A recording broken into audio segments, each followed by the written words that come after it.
Hello all, Shadwell here, ready to talk about the next film in my collection, The Hamiltons from 2006. It's from the first year of the After Dark Horrorfest, is directed by the Butcher brothers, and stars Corey Knopf and Samuel Child. The Hamiltons are a family of vampires, which is most definitely a spoiler, but there's a reason I just came out with it. Trust me, you'll thank me after you have to watch the film just once. The Hamiltons is a wonderful film. Unfortunately, it spends over an hour teasing you about what their secret is.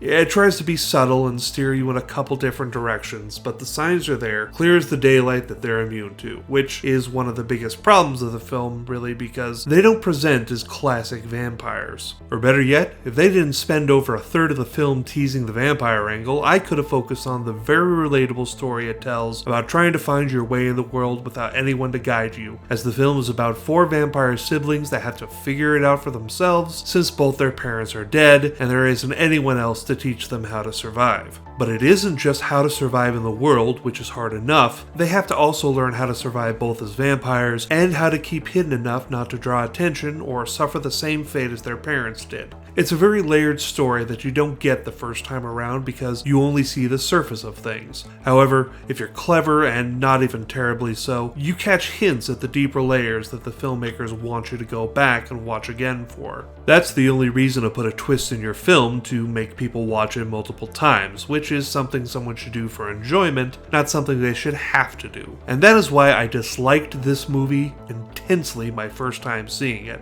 So now that you know, you only need to see it the one time, unless you enjoy it, and then by all means go back to it. They did make a sequel 8 years later called The Thompsons that I've never seen, but from what I understand, it's a more standard vampire movie. Maybe one day I'll see it, but that day is not today. If you like your horror with a heaping helping of teenage angst, then this is the film for you. Or, more obviously, if you like something like The Vampire Diaries, then you should enjoy this movie. I know I finally did. Unfortunately, I did have to qualify that statement with the word finally, and therefore a B+ grade becomes a B-.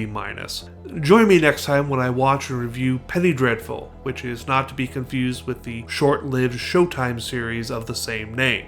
See y'all then.